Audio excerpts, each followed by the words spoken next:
Over project. What's your relationship like with Pac Porter today? What's the climate like between you and the Porter family? If you don't mind me asking. I think that is, I think they had, I was really close with Pat and cool with Pat. Like I said, me and AZ, we once lived together and was real close. But I think it's distance, and I clearly understand why, because I'm been dealing with the, the opposition, the other person, Alpo. So I totally understand that. Through the years, actually, before I ever did the Alpo story, I approached Pat.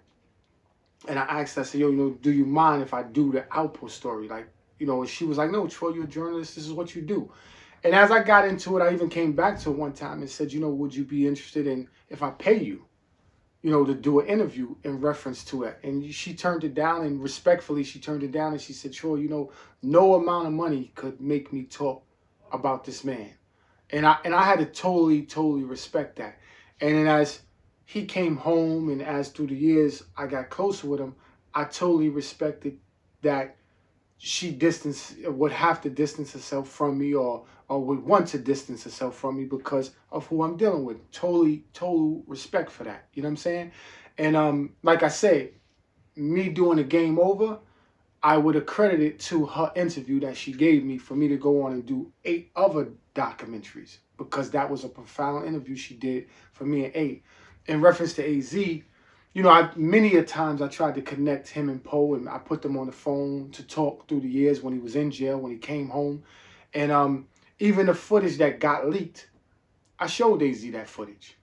I showed AZ footage before anybody... Before it hit online? Before it hit online, he saw that footage. Right. Just to say, yo, why don't we collectively come together and tell this story? Now, I know that Poe is telling his story, and it's not something they want to hear or see, but it's his story.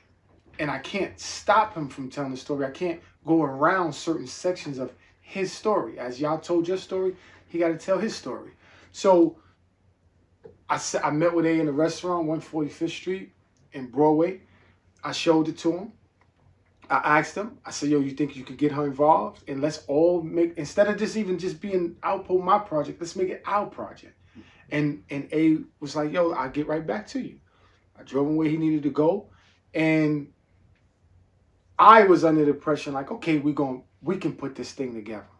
But I guess by the time it got back, he felt different because he didn't pick the phone back up again. You know what I'm saying? But when he was there, it was, oh, y'all about to eat. Mm-hmm. How can I do this with y'all? Right. How can we do this? Right. But I guess when he left that meeting or whatever with me, just me and him, he felt something different. So that footage he knew, and I'm sure, I don't know if he told her, he knew. And, so I totally respect whatever they feel. You know what I'm saying? That was one of the things me and Poe always got into it, because I was always like, Poe, leave Harlem alone. Like, I know you came here, you showed face, you let people know you was here and you in the town, but let's get out of here. Let's go. And I wrote this in the book, to say, like, let's go somewhere else. We can go anywhere else in the world. And because I wanted to show her and her family respect. Right. You know what I'm saying? He cared, but he didn't care. You understand what I'm saying? And he would be places. And one of the times we really got into it was because I remember us jumping out the car on 132nd Street, and it was like, nigga, are you serious? Like, tell the dude to meet you down the block. Tell him to meet you on 34th Street. Block. Yeah, that's a block where that's her block. Right. So I was like, yo, and we didn't see them or anything, but right. It was just the fact that I remember, like, he was like, little bro. He kind of felt like, little bro, like, I can't jump out the car, man. Like, let me live. And I was like, dude, we can meet him on 135th Street. We can meet him on 145th Street. You know what I'm saying? So we went through that back and forth because I always wanted to show the respect there to her family, or A. You know what I'm saying? Like, so I have total respect for AZ, total respect for her and her family and anything else. You know what I'm saying? Like I said, my job is to tell stories. My job is as a documentary. So I can't really get around what somebody tell me. Now, one of the things that happened with that footage was I made an apology video. And I did that. People say, yo, Troy, you had pressure, you were scared to death. Poe put pressure on you, AZ family and them put pressure on you.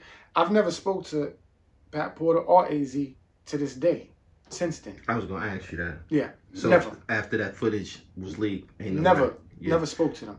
And I don't have to speak to them. Me as a journalist, that's just something I'm going to do. I'm going to apologize because I wanted to make sure if you did see that story, you saw that story in its full entirety. You understand what I'm saying? So I don't just grab news and sensation out of the air and tell a story. I'm never going to do that. It's not how I work. It's not what I do. I have facts and I build relationships. So I'm going to respect those relationships. And if I'm wrong, I'm going to apologize. If I didn't do something right, I'm going to get out in the public and say I didn't do something right. So that's what that apology, because I never spoke to them, not one time. You understand what I'm saying? And as far as Alpo, I don't have to apologize for Alpo, but I did because I needed to tell his, let him be able to tell his story fully.